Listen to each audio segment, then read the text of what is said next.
Living in a van life with like kids is crazy. And kind of a teeny weeny bit wrong, dare I say.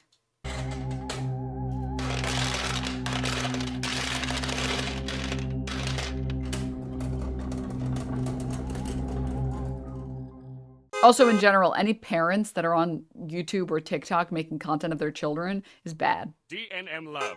One of the many amazing things you viewers have done for me is given me the opportunity to travel. I've visited parts of the world that aren't flat and full of cows, and I've been able to see beaches besides, as Charles Barkley puts it, that dirty-ass Galveston water. We're not even gonna send them to Cancun. We're gonna send them to Galveston with that dirty-ass water be washing up on the shore. You people think they're in the beach. And I've loved it. If I could take the sound of waves crashing against a pebbled shore as a supplement, or bottle the crisp, cold air whistling through Rocky Mountain pines and hit that like a vape pen, I'd probably get away with seeing my therapist a lot less. Which is to say, I completely understand the appeal of van life. To be able to hoist your metaphorical anchor and go wherever your non-metaphorical wheels can take you without leaving home behind. But the popularization of van life content over the past few years has raised some really interesting ethical questions. For instance, how many people is too many living in one van? A dink and their foster dog?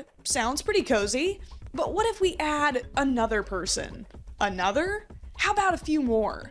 Well, as long as every one of those people is an adult capable of consenting to snuggling up like so many sardines in a sexy, slimy sardine can, I don't really see a problem with it. But as with most things in life, this gets a little more complicated once children are involved. Last year, I made a video about a concerning type of content interrupting my feed of sepia-toned travel vlogs set to calming music and tan-tattooed women decorating decommissioned kidnapper vans that I used to let my brain wander the country while my feet stayed firmly planted under the desk at my 9 to 5. Children carted around like carry-on luggage with less square footage than our country's worst criminals, while TikTok users were voyeurs to their monetized misery. Children whose comfort and privacy were sacrificed for a new, groovy, alternative lifestyle their parents had chosen for them, with no ability to opt out. That video has more views than anything else I've posted to YouTube. It basically jump-started the channel and is the reason I finally left my respectable grown-up job to do this reputation-ruining bullshit. Me for real. I have to say, dude, it needs to be illegal immediately. Like, making content out of your children needs to be immediately illegal.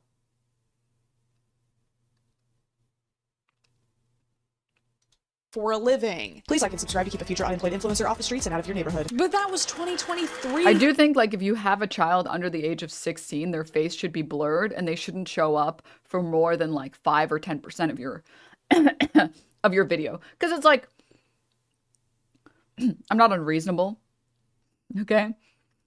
Or like, for example, streamers, right? Like, I understand if you do streaming content, if you have a kid and they show up on camera, like, I don't think that the government should just fucking suicide you with 2 bullets to the back of the head immediately. But, like, you should be putting in as many measures as possible to not have your kids on the internet. Because they can't consent. Like, they don't understand what they're doing. Funky Frogbait 2024 Funky Frogbait is smarter, stronger, hotter, has more subscribers, and much cooler hair, so I'd like to take another crack at this topic. While I still like my original video, there's a lot I would have done differently, and today I want to take a more empathetic approach with some extra cinematic flair. So I hope you've grabbed some snacks and emptied your bladder, because we have a long road ahead. Wait, hold on, wait.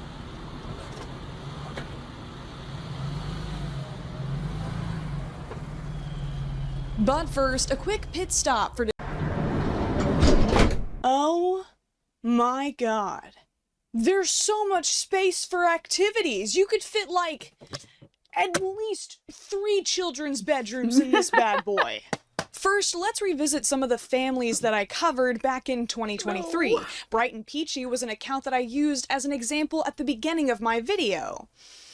Because I'm an idiot. That's right, guys. I f***ed up, like, right out of the gate. At the time I was gathering clips, this TikTok had been re-uploaded all over the internet without context, and used by multiple content creators as evidence of child abuse even after the family had deleted it. Instead of confirming this for myself, I blindly believed that the family lived in the van full time, and didn't realize I was wrong until several months later. But apparently a lot of people missed it, that this is our camper van that we use for obviously camping, road trips, traveling. So the kids' bunk beds do look a little bit smaller from the outside because we had to put railings on them because our kids are little toddlers and they will roll out of bed if not. This is a great time to introduce the following handy acronym.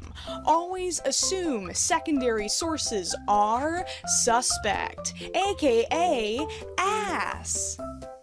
As in my research skills, we're ass! This family lives in a normal wheelless house most of the time, and even though these little boys seem to be dragged through the wilderness enough that Mother Nature is co-parenting them, they should not have been included.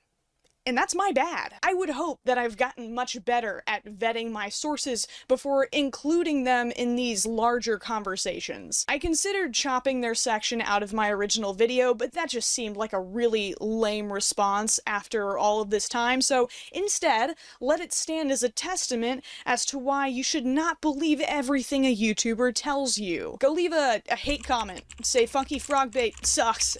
Add research under that video. Go, go, go! I also talked about an account called the Wild Thorn Baileys who blocked me. Thank God. Time to put that computer engineering degree gathering dust in my parents' attic to use.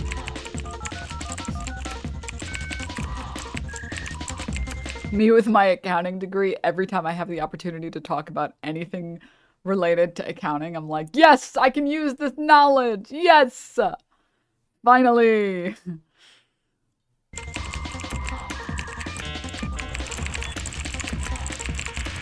Yeah, blocking is more of a symbolic gesture more than anything else. This family actually upgraded their living situation not long after my post. Yeah. Wow. This was like finding out that Nick Merckx blocked me in addition to like blocking literally everyone else who made fun of him. But he didn't block me on my alt account, so it's like switch his account. Denim, what's your opinion on New York City real estate? I don't know if there are really that many opinions to have on New York real estate. It's a shit show. It's really, really bad. But honestly, predominantly the biggest problem with New York real estate is renting. Renting is just really, really bad. It's really, really, really bad. That looks fancy. I'm sure the kids have so much more. And now into the kids' room. Well, I guess it's, technically better, but those mattresses are not beating the Ozempic allegations. If your mattress is thin enough to fit into a pizza box after being folded twice, you have some very expensive surgeries to look forward to in your 50s. That's about 2 inches of cushioning between their malleable child spines and solid plywood. And you've got the kitty litter and everything like that, but the legs come in and that sits flush with the RV. The Bailey family has been traveling for 4 years, and their children are still sleeping on thin mats with zero privacy. But beware, Mama Bailey likes to respond to criticism with slam poetry. I'm told my kids will hate me as teenagers because we choose to connect instead of feeding the monster of disconnect. Opinions based on their own reality of being raised in disconnect. I've stood inside houses that certainly were not homes. So please tell me, what is a home? I am not homeless. I am home more. I am more at home than I was ever before. So my home is small. My bills are less. My day. Not the white people slam poetry, dude. No. No. No! These are so full, being what you call homeless. You have been warned. The Party of Six was another family account that I covered, and they also blocked me. This is starting to hurt my feelings. They've been living in their van full time since 2020 with 2 of their 4 children on a pull-out couch, and since my video back in April of 2023, 2 of their 4 children are still on a pull-out couch, which, I don't know, maybe it's mom and dad's turn to sleep in the living room for a bit? Limited sleeping accommodations are usually the focus of the backlash these van life parents receive. These vehicles are designed to be short-term living spaces, not permanent homes. The Little Orphan Annie starter pack is perfectly sufficient for a summer's vacation, not to grow up in. For van life kids, the vacation never ends. Which is a lot less fun than it sounds. So this is the kids' bedroom. I find it really spacious. It's an uncomfortable enough situation that a teenager might even request to stay in a hotel room as a birthday gift, something that an account called Family of Nomads self-reported before quickly taking down the video. For Addison's 15th birthday, the only thing they wanted was to go to a hotel. A lot of comments No. described these kids as blessed or lucky to be able to travel, calling me privileged for even considering that their situation could be potentially abusive. And yeah, it's super cool that they get to visit like every national park in the US, but it would also be really cool if their bedroom didn't have that galvanized square steel setup. So, is every child who lives in a mobile home being abused? Absolutely not. According to manufactured housing surveys conducted by the US Census, an estimated over 20 million people live in trailer parks, and a lot of those people are parents doing their best. I personally know people who have had to give up housing to move into trailers due to financial hardship, and they didn't whip out the vlogging equipment to celebrate. In contrast, many of these full-time van life TikTok parents gleefully describe how they left their jobs, sold their homes to uproot their families, bragging about the comfort and stability they sacrificed when it's their children's future being thrown under the bus. Or the van. Hi there, we're the Jones family, and we sold everything to focus on what really matters to us. They glamorize and promote a living situation that so many families have been forced to accept. And I guess that just riles up the redneck in me. I focus the majority of my original video on the Bethune family, a family with 2 parents, 3 children, and for some f***ing reason, 4 dogs, all living in a small bus, and sometimes an even smaller van. So essentially we're going to show you how we fit.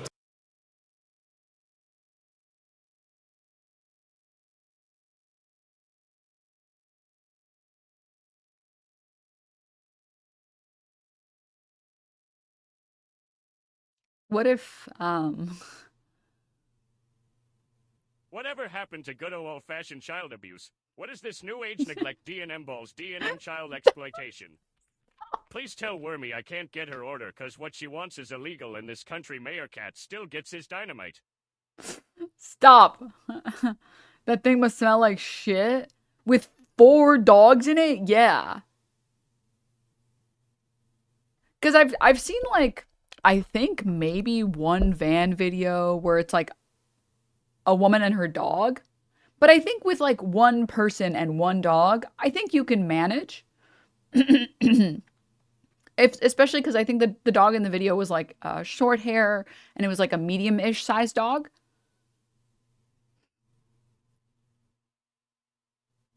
Four dogs in a house is too much. I should smell crazy. Oh.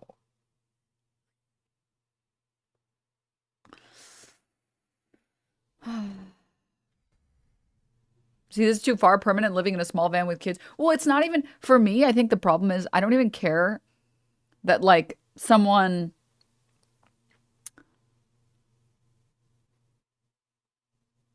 is living in a van with their kid or kids, right? Because like you don't know what's going to happen financially. Like you can just sorry. where's my, I meant to put this in a while ago. You can lose your job and the job market is so dog shit, or you can get into medical debt, or you can, have to file bankruptcy for other reasons. And you lose everything when you file bankruptcy. You lose like your car, you'll lose your house, you lose everything. So I understand having to restart life and you still have kids because you didn't expect that getting cancer meant that you would lose everything. And I do think that like responsible parents buying like an RV is better than those kids being taken by Child Protective Services, right? Because it's like, I would much rather a kid stay with parents that love them and try their best to take care of them, even if that means living in an RV because of financial reasons, because your government doesn't care about you experiencing a medical emergency. Like, I always will prefer children being with the parents that love them and care about them than being taken by Child Protective Services. And that I understand. Like, I'm never going to be like, wow, like, this is disgusting. This is child abuse. How could you do this? Blah, blah. It's like, that's tough. Like, you're doing your best. You're doing your best with what you've got. And I don't think that, like, you shouldn't be allowed to have kids if you're below a certain income threshold. Like, that seems wrong, actually, and kind of eugenics. Once you're at the point where you're filming it for content, no. Like, I don't have words for that anymore. That's like, you don't care about the well-being of your kids. You care about getting as many clicks and views as possible. That's what you care about. Like, you just don't. Especially if any of these channels like do well, you have enough, at a certain point with content creation, you have enough that you should be able to get stable housing that isn't a fucking van. 5 humans and 4 dogs in that little van right there. It is human Tetris. It's quite an engineering marvel, if I do say so myself. We had found a new property manager, and at this point, our Meanwhile, they are literally landlords. Tenants were refusing to pay rent. They're still very active on their YouTube channel after leaving TikTok, with the mother recording every single moment of their lives on a much nicer camera than I have. What the f*** is up with that? They're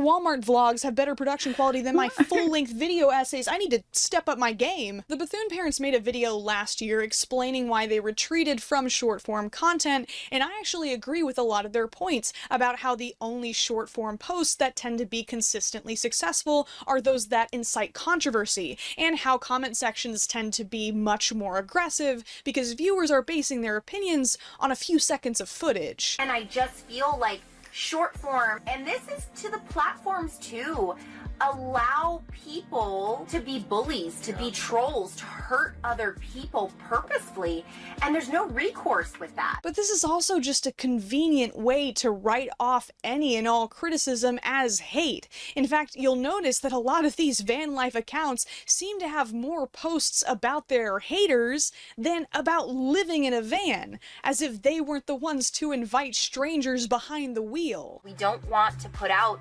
triggering content, especially ones that we had to use our kids to gain views. One person even remarked sexually about Molly, our daughter. They admit to It's almost like you shouldn't be showing your children on the internet. It's almost like you shouldn't be doing that. Because there are a lot of sick freaks on the fucking internet. Can't believe Ninja's living in a van now. That's wild stuff. That Fortnite money really dried up.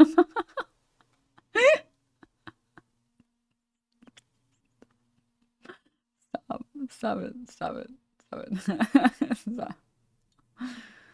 Oh, God. Anyways. Yeah. Just like...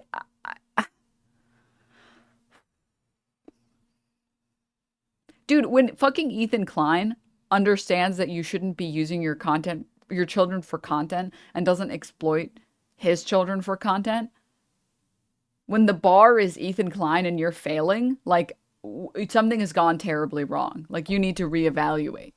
And he is desperate for views. Like, you need to reevaluate your life immediately. and be like, actually, maybe I'm not a good parent. I'm being outdone by this guy. Lair Bear, thank you for the gift sub. Thank you. Purposely feeding the algorithm more content of their children to anger viewers and bait engagement. They admit to exposing their children to predators, but instead of pumping the brakes when they started getting creepy comments, they just switched gears. Using your children for content is not unique to van life families, but what I think makes these situations so uniquely sinister is that these kids are isolated in a tiny living space with nowhere to escape the camera, not even a door to dramatically slam so they can relieve a little pubescent angst. A curtain is just not the same. I can't imagine how deeply humiliating it would be to have your childhood documented without your consent and know that it'll be in circulation on the internet forever. But we as viewers are kind of placed in this weird conundrum where we almost have to be thankful that these kids are being exploited so that we can at least keep tabs on them. As one commenter under my original video pointed out, as an abused kid, this kind of life makes child abuse so easy and very hard to track or report. But here comes a new challenger from Europe, an account called Wild Family Life with 3 children living in a tiny camper with their mom, her boyfriend, and her ex-husband. Trigger warning, white people with dreadlocks ahead. No, no, no, when they're appealing to the foot fetishes. No. I hate everything about this.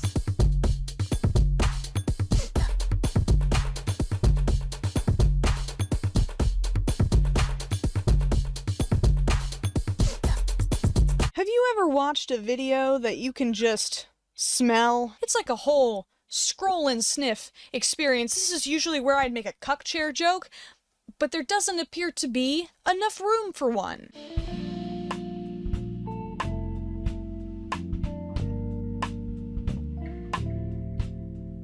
Whoa, whoa, too wild, guys, too wild. We don't want to get demonetized. Again. Speaking of money. Yeah, how do we get money for food, gasoline, and everything else we need for a living?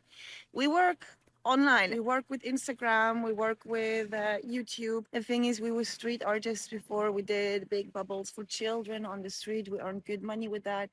But then Corona came, you know, and then you couldn't be on the streets anymore. So we started Instagram and YouTube. For some reason, it started to work, which I'm very thankful for. You see, this is why so many of these families continue to post despite overwhelmingly negative feedback. It's often the main source of income funding this lifestyle. After all, it's kind of hard to clock into a 9 to 5 if you're in a different time zone every other week. One thing all these van life families have in common, they all homeschool because logistically they have to. When the comment section inevitably has questions about how the children are taught, the parents often give concerningly vague answers. The school thing, yeah, we follow some kind of curriculum. Like, we have this app. Oh, thank goodness. I was beginning to think that your children's education was being neglected. But then you mentioned the app. I set their times each day. They do that by themselves. There's nothing I have to do. They really take their devices by themselves, sit down and learn. And they can learn according to their interests. So they can always choose what they want to learn. They're not forced to follow a curriculum. Like, these are the instances where I really start to consider that maybe CPS should step in.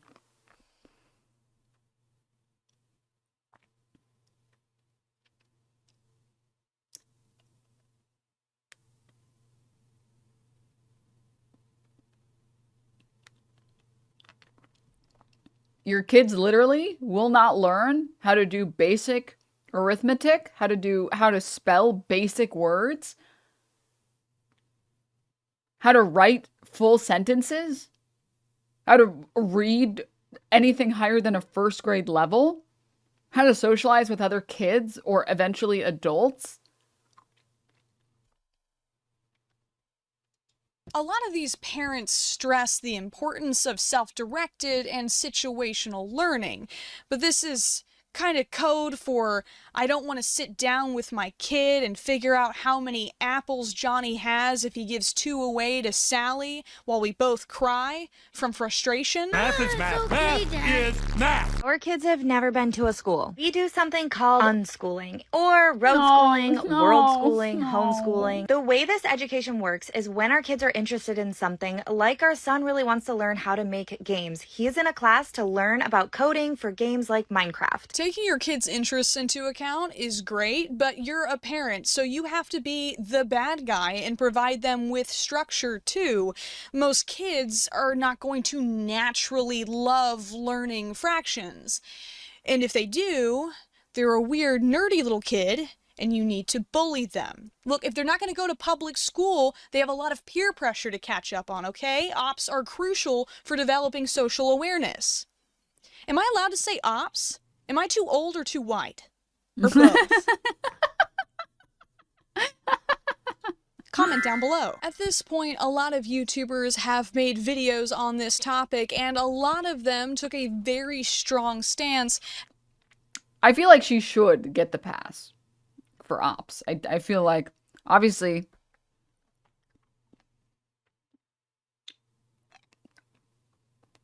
I don't have the power to give that, but I'm on her side. I'm petitioning for her to be able to.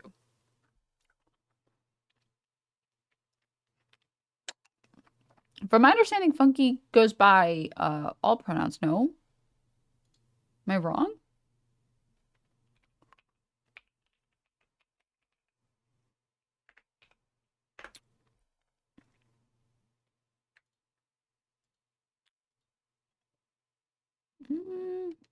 Oh, maybe it's changed since then? I went on Instagram and I saw they, them, so I will be more accurate and use they, them. I could have swore the last time I had checked this, it was all, but clearly I'm wrong now, so. Against the entire concept of homeschooling, implying that anyone who is homeschooled just turns into a total freak, which, as someone who is homeschooled, I take offense.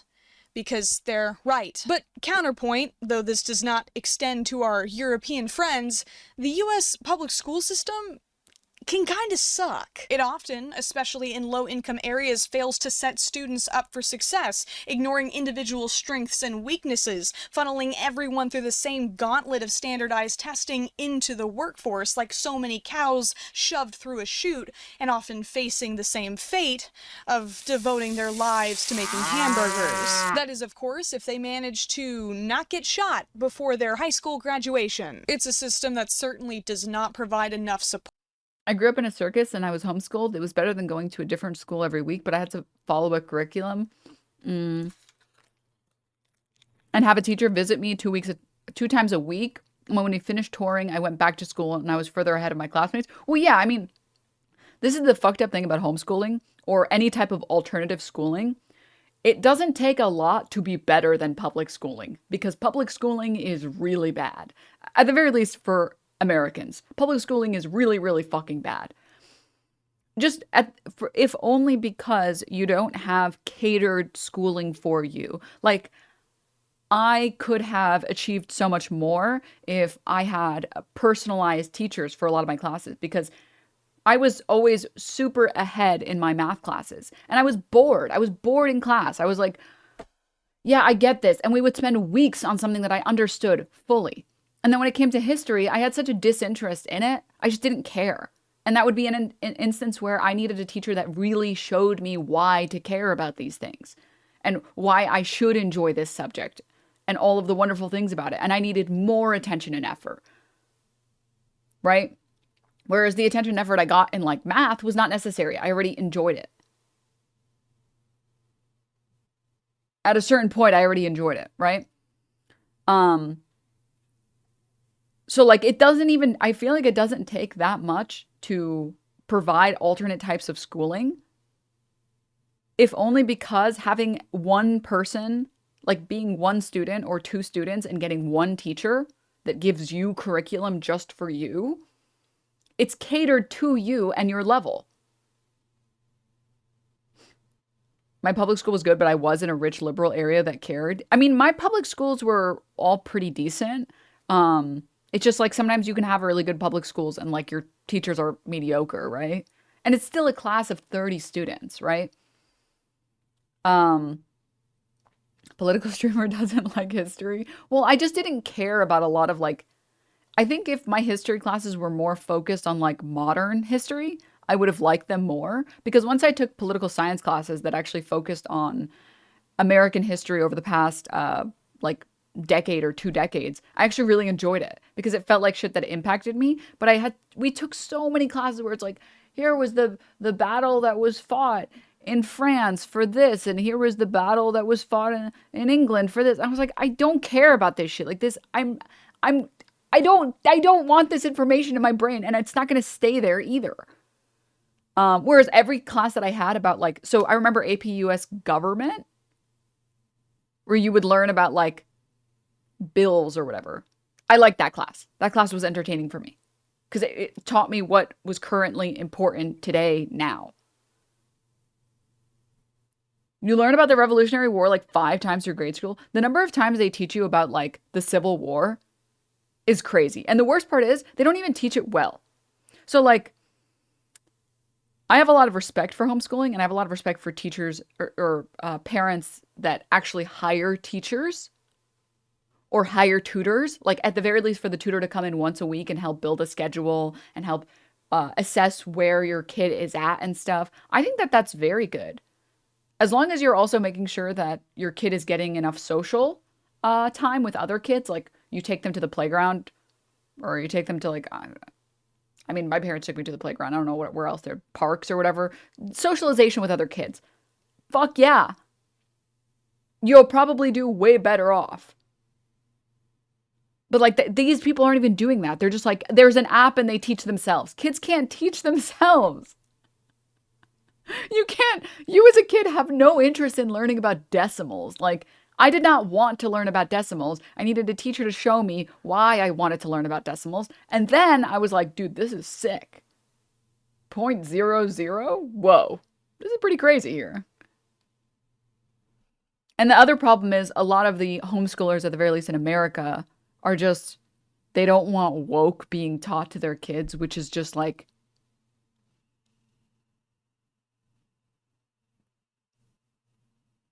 gay people exist?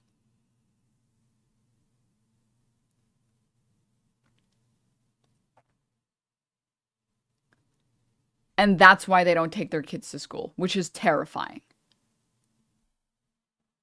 If kids can't teach themselves, then how did the cave children learn fractions? Huh, liberal?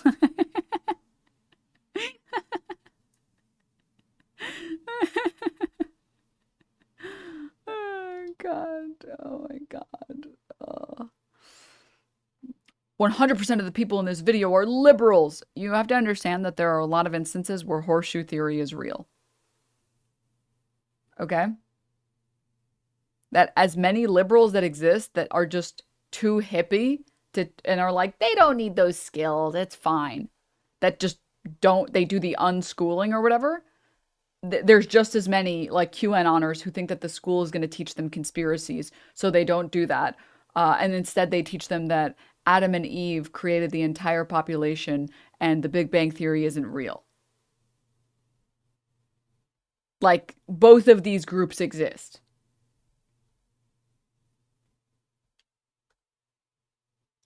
Support for neurodivergent children or children with disabilities. I think preventing these children, especially from learning in an environment that can be catered around their specific needs, would be doing them a massive disservice. Sorry, wait, I have to address this really quickly. And are they in this video? What's the point that you're trying to make?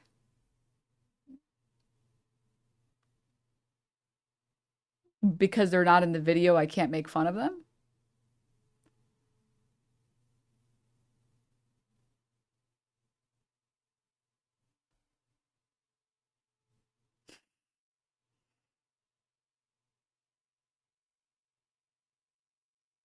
Because I'm going to make fun of them, regardless of whether they're in the video or not. It doesn't really matter if they're in this video. I think homeschooling parents have a critical role. Luckily, my mom cared about my education and offered to and taught me to read and write at a very young age and always made sure I was getting education no matter where we were. Yeah, I mean, they cared about you actually learning things, which is good, which is what parents should do.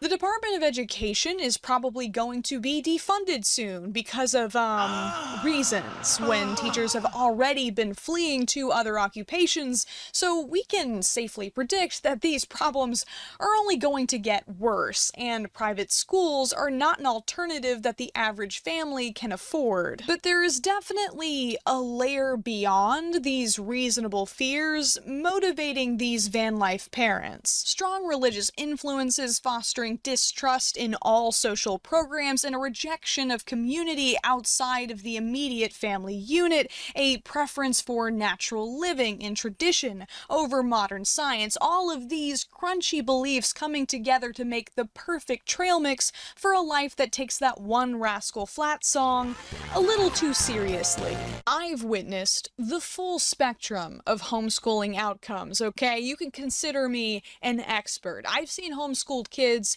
who have excelled in life despite never being allowed to watch SpongeBob. And I've seen homeschooled kids who could have really used just a couple episodes of SpongeBob. Is mayonnaise an instrument? Here in the US, laws surrounding homeschooling vary drastically by state. That's the weird little loophole these van life families have discovered. We really love the homeschool laws. In New Mexico, that was definitely what drew us here over, say, Southern Colorado. For example, Pennsylvania requires that parents submit documentation yearly to ensure that they're upholding a certain standard of education, whereas in my home state, you could teach your kids that 1 + 1 = 3, and they wouldn't know any better until those college rejection letters started filling the mailbox. I would never advocate for completely banning homeschooling the way countries like Germany or Greece or the Netherlands have, but considering that full-time van life families like this think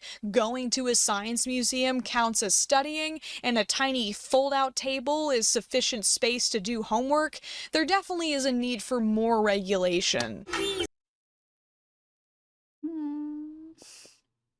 The reason that you take kids to science museums, that's like,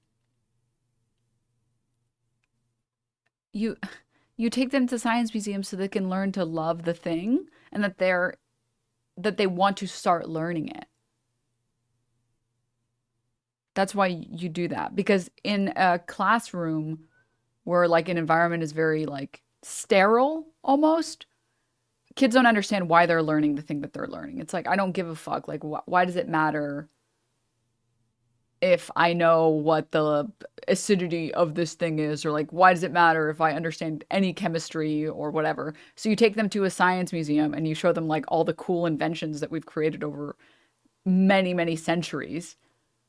And it's like, whoa, this is with science? Okay, I want to learn science, actually. Actually, hit me up with that titration. Also, a lot of museums are hands-on. Yeah, but you don't necessarily go to the museum and learn stuff, right? You go to the museum to get motivated to learn stuff because you understand like the application of like what the basis, like what the foundations will lead you to. Because that's what happened for me. Like, I didn't give a fuck about science. And then I went to science museums and I was like, this is so cool. I want to learn more. Let me have a basic education. One of the most extreme cases that I covered was the Happy Caravan, a family of 12 living in a 30-foot trailer with so little space, some of the children had to sleep on the floor. This situation thankfully only lasted for 2 months while the family was transitioning from San Diego to San Francisco, but if I had been forced to sleep like Saddam Hussein hiding foot to face with my siblings for 2 months, the weakest ones would not have survived the journey. The Happy Caravan is now a family of 13. Yep, they spawned in another one, living in New York, where 2 of their children attend Juilliard and 1 of them attends the Manhattan School of Music. This seems to be the brand-friendly, predetermined route that the parents have chosen for their kids, with their quest markers set at birth to stringed instruments and prestigious performing arts colleges. I mean, come on. You're telling me not one of these kids wanted to pick up the bassoon or something? You might be thinking to yourself, how can children in such a large family get all of the resources they need for healthy development? And the answer is they're Probably not. I don't know the Delamont family personally, so maybe they are just built different. But I was raised around a lot of families who believed that every baby was a blessing from God, even if God forgot to also bless them with the means to care for that baby, cranking out kids like condoms were forbidden in a secret 11th commandment that broke off the bottom of one of the tablets when Moses stubbed his toe coming down Mount Sinai. From what I've seen, the older children in these families are often so burdened with parental duties that they miss out on their own childhoods, while space, privacy, attention, and sometimes even food have to be rationed. Though they don't live in a van anymore. Yeah, okay, this is like...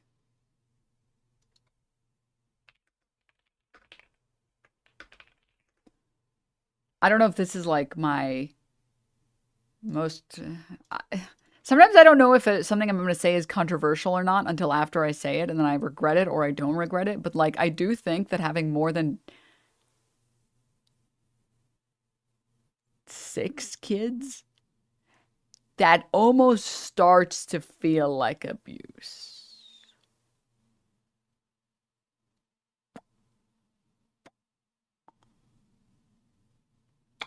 And 6 is pushing it for me.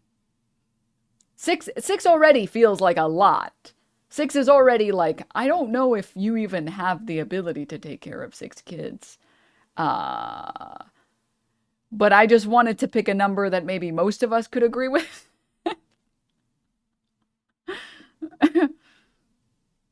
Yeah, I hated science until I went to a museum. It's like shooting an arrow at the Ren Fair versus studying archery. Yeah.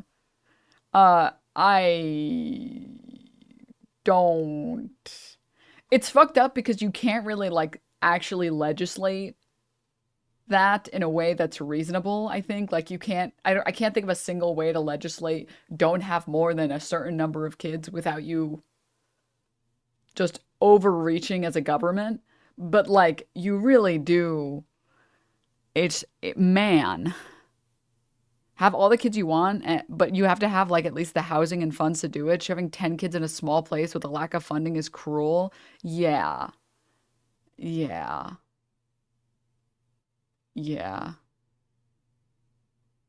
My grandfather had 17 siblings. My eldest sister has 5 kids. I mean, I think if you have a big enough house... Especially if you live in, like, the middle of fucking nowhere where, like, houses are really cheap. Yeah. You could probably honestly have 5 kids, and it would be fine. But, like, the average people maybe shouldn't be having more than 6, I would say. At 12, I think we definitely need to be calling it. Like, you shouldn't be. Like, that seems bad, I think. I think that seems really bad. At 12, there needs to be an intervention. I do think at 12, there should be an intervention. Because there's no way you're giving every single kid the same level of attention. I mean, we already have evidence that seems to prove that, like, kids from only children tend to have better prospects, like financial prospects and better, like, IQ. Not that IQ is, like, real or anything, but just it's a metric comparing only children to non-only children as kids. Like, they seem to be better off, but that's more because the kid has full attention from both parents.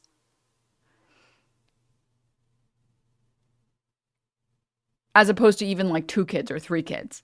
There's no way you're giving your full attention when you have 12 kids. I just don't believe you. I just don't think. You just don't. You can't. There's no way. At some point, also, your older children are doing half the parenting for you. The apartment is still very crowded. And yeah, sorry, this is something that, like, this is an opinion I have now that we have easily, readily available birth control. Obviously, nothing you can do if, like, there's no birth control and, like, accidents happen, like, but you don't want to have an abortion, and abortions aren't even legal. Like, what do you do at that point, right? Yeah. But, like, we have very safe birth control. Like, very, very effective and safe birth control in our day and age.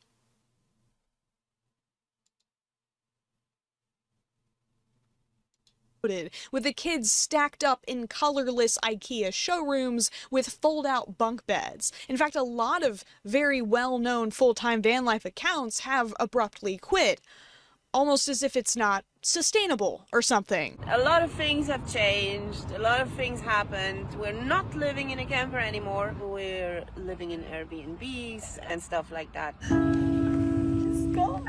It's gone. The whole season of our life is gone. But as these accounts slowly run out of gas, concern has started to shift. Couples proudly posting their parenting failures to TikTok is a widespread issue both on Not them calling it a whole season of their life. And off the road. One family in particular has raked in millions of views for all the wrong reasons.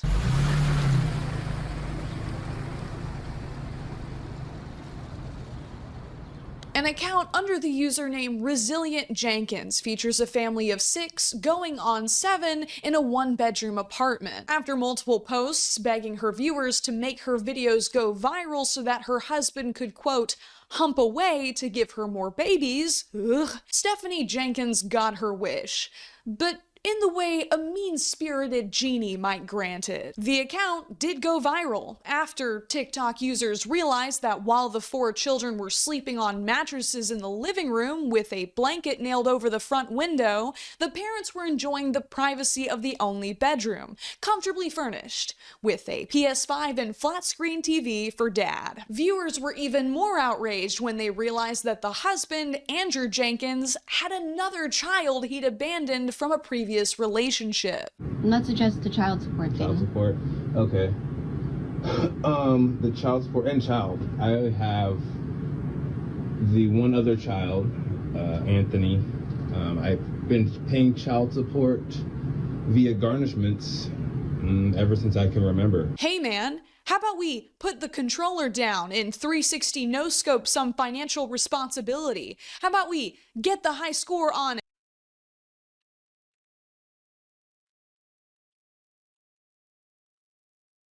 How are these people having this many kids with no concern or remorse at all? being a father to those kids? But with the floods of negativity came opportunity that the parents quickly took advantage of. The kid situation did begin to improve, but only because viewers bought gifts from the family's Amazon wish list. This didn't stop Andrew from taking credit for the shoes strangers bought for his children, of course, while Stephanie praised him for being such a good, hardworking father. But since your husband is just working so many hours and breaking his brain to calculate the needs of his children, let me simplify the equation for y'all real quick. Poverty doesn't make you a bad parent. I'm also just going to say really quickly, never trust anyone who says that they work so many hours. Like specifically content creators that say that. Because content creators that actually do work that many hours never say that. They say that they really love working and they're kind of a little too addicted to it. They never talk about it like it's a bad thing. They never say, oh my God, I just work so many hours. They never do that. Content creators that, like TikTokers, YouTubers, whatever, the ones that do work a lot, again, they literally say, I'm addicted to it.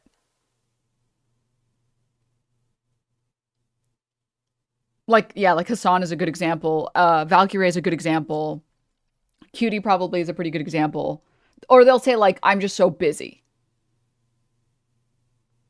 The people who say, I just work so many hours, don't work that many hours. They don't. They absolutely do not. But your priorities do. And it's very clear from what you've shared with the public that you have prioritized your wants over your children's so many needs. hours, notters. Oh, I don't want to work. I really need to work more. I just spend most of my time being stressed about not working enough. That's actually what I do. So thank you for the 31 months. Over and over and over and over again. Getting pregnant when you can't even take care of the children you already have. Bouncing between side hustles instead of getting a stable job. Yeah, I'm at the point where I'm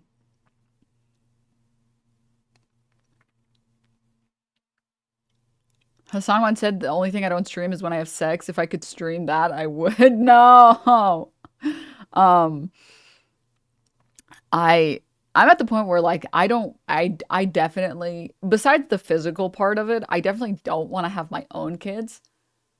Mostly because I don't want to traumatize the shit out of like a child that I brought to this planet. Like, I don't want to fuck it up. Like, that's just so stressful to me. Like, that idea that you can be the reason that like this kid just suffers. I am down, however, to go to to like a foster home and nab one of those ones. Cause it's like, I didn't even make you do that. I'm trying my best here, man. Okay. I'm trying my best. I'm doing my best. Okay. Just have a complaint, file it. We'll get to it right away. But listen, I'm doing what I can. And as far as I'm concerned, when the bar is like, not like the bar, but more specifically or more accurately, like foster kids have such low, or it's such a low chance for positive prospects later in life that honestly, if you can help a foster kid just by giving them a safe, stable environment, with like their own room, and you try your best to care about their health and their education, you've already set them up so much better. Like, you've already improved the quality of their life so much, as opposed to if they had just stayed in the foster system. And like, that is like, okay, whew, I didn't give you any genetic problems. Not that I don't think I have any genetic problems, but now definitely I'm not the one that gave you these genetic problems, okay? And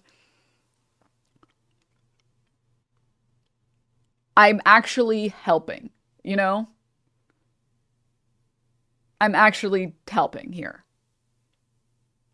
Because the alternative is potentially just sitting in the foster care system for years and years and years and years until you're like 16 and then you have to fend for yourself.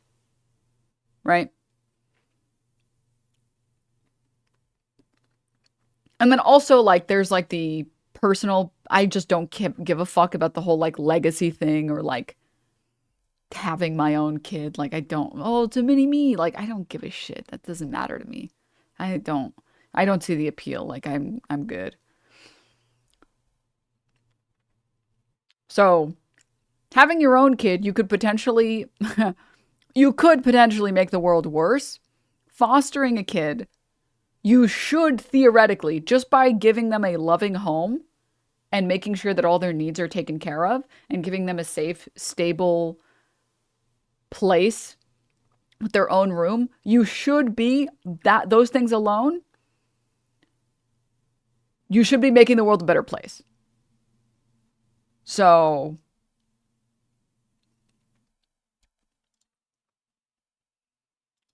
buying pets when your children are sleeping on the floor. Every day those cats are in that cramped apartment is a day that you've actively chosen to compromise your children's well-being by giving up space, money, and cleanliness to animals that you're not even properly taking care of. Resilient is the best word to describe what your children will have to be.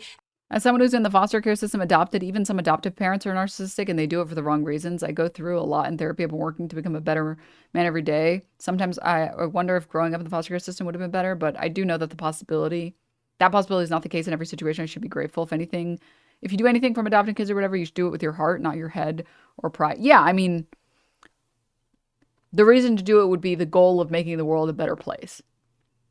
Right?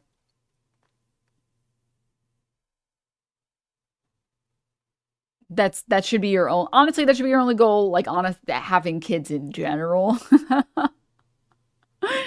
Like,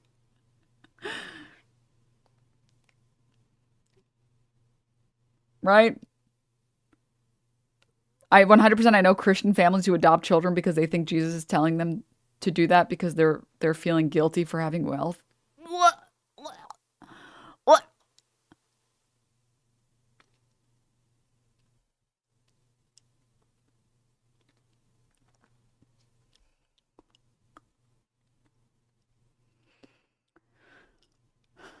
Yeah, it's disgusting, dude.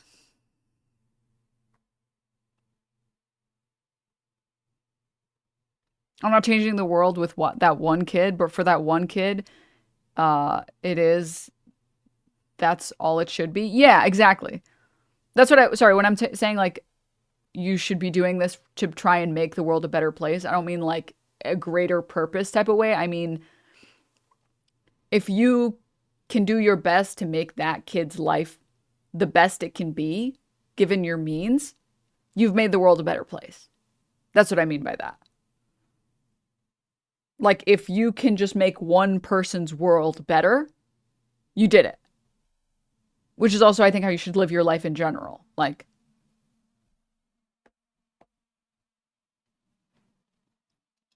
after the way you have failed them. But countless comments later, the Jenkins have responded to criticism the same way every single family we've covered has, by refusing to take any accountability and accusing viewers of being #haters. I never took nobody's viral moment to try to get my own, especially not slandering their name. But go ahead, keep on posting your updates about my family and building your content and all your base of your followers off my back. Go ahead. Now low-key try to put a snake between me and my man, but we step on that thing's head together. I saw some shish about my family and previous videos, but we have our ups and downs like any family do. But when it comes down to it, I know they have my back. I think she cycled through, what, 3 different accents in that clip? Is there also a dialect coach on your Amazon wish list? But as Stephanie continues to milk money from TikTok Shop, viewership has already started to dwindle. You see, I'm way behind everyone else. They've all done their TikTok stitches and video essays already. They've moved on to the newest parental pariah, Nurse Hannah, who became the center of controversy after she filmed the 17 dirty diapers left around her house. Let's pick up all the dirty diapers I have lying around my house right now. So I'm counting just 4 diapers right here on the coffee table.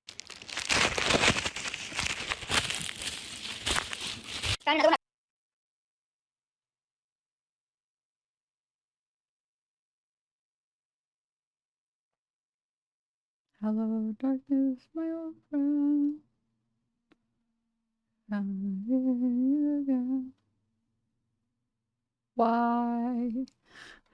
Why are you not putting the dirty diapers directly in the trash? Why aren't you putting them directly in the trash?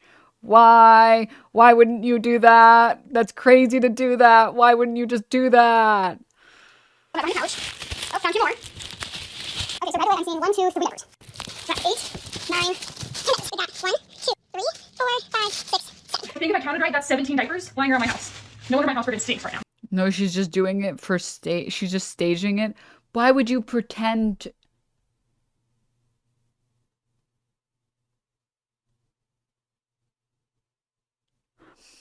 After millions of views, the 17 diapers video brought her all the way to New York to speak on a talk show, and she was very optimistic that she could get even more business opportunities out of it. I am currently in New York City because of 17 diapers.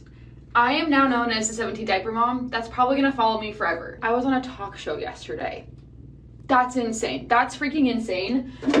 But I want to take it kind of to the next level. She was the realistic mom rep that so many women wanted. But as Hannah shared more about her family, it quickly became clear that she was not quite as relatable as her audience thought. Feels like 8 degrees. And we're venturing out of the house with 2 kids. It turned winter in like 0.2 days and this kid doesn't have a big jacket, so I need to find him a big jacket. I'm sorry, but I can't spend $35 on a toddler jacket. I don't spend $20 on clothes for myself. Why would I spend $20 on? I'm not changing my kid's diaper when they pee. I've never done that. Do you know how expensive diapers are? If you bite, I'm gonna bite you. Not hard, but like enough that like, hey, that doesn't feel good. Her refusal to provide necessary care, the aggressive way she handles Denim, I babysat for a friend like this when I was younger, but the diaper genie was right there.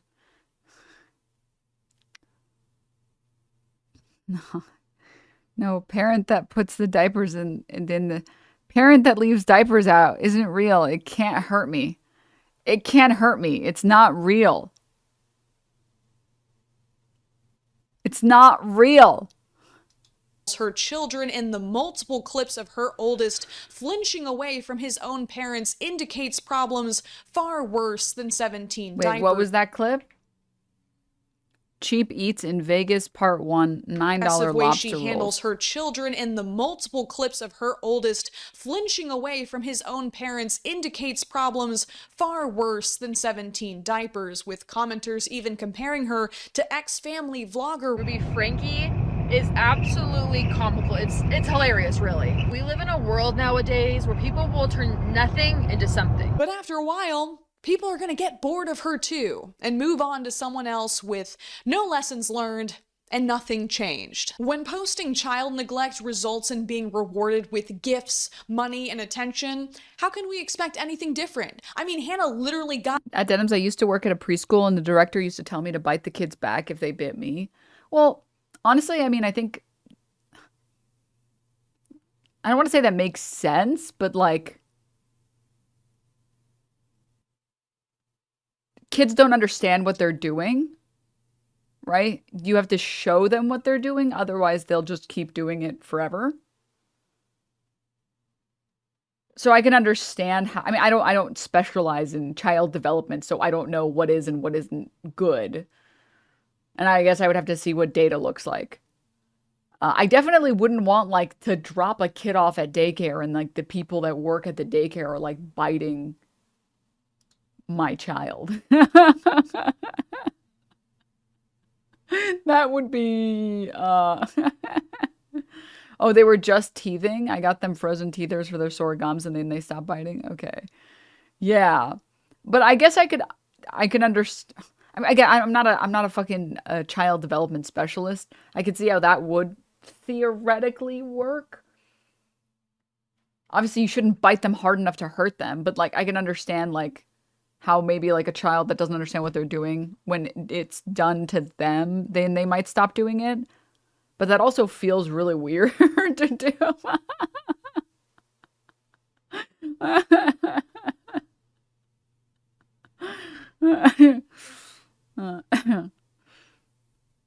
Not verified by TikTok because she was raking in so many views. I've been making content for that platform for years. Whose child do I have to neglect to get my verification badge, TikTok? There will always be Nurse Hannahs. There will always be Jenkins, and there will always be van life parents. And right now, with the way the internet works, they're incentivized to get worse, not better. So what do we do? Do we keep responding to this type of content, knowing that the parents profit from it? Do we ignore and keep scrolling, leaving these kids to their fate? Do we appeal to available government services, despite the fact that they so often mishandle these cases and might put the children in a worse situation? It's fun to call out wannabe influencer parents, to make jokes about how selfish and delusional they are. I felt like a real hero after I put out my first video, as if I'd somehow saved these kids by writing snarky jokes in my bedroom. It's a lot less fun to acknowledge that countless children who live in your neighborhood, who go to your school, who you see every day are mistreated in vans, apartments, and houses all over the world, who don't have enough space, who don't have enough food, who don't have enough love in their lives. It's a lot harder to make jokes about that. You can't fix that by leaving a comment under a TikTok you don't like. You can't fix that by making a video essay. I've been working on this video on and off for the past year, and I'm still not happy with it because I don't have an answer. Whoa. And I definitely don't feel like a hero. This is always something that surprises the shit out of me when YouTubers are talking about how like one video actually took them like months and months and like hundreds of hours. It's like, damn, this doesn't feel like it takes that long, but yeah.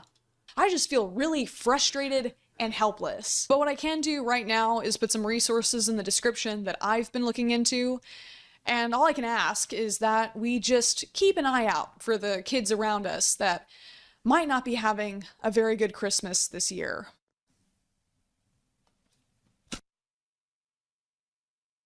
Hey, where did everybody go? That was a good video. That was a good video.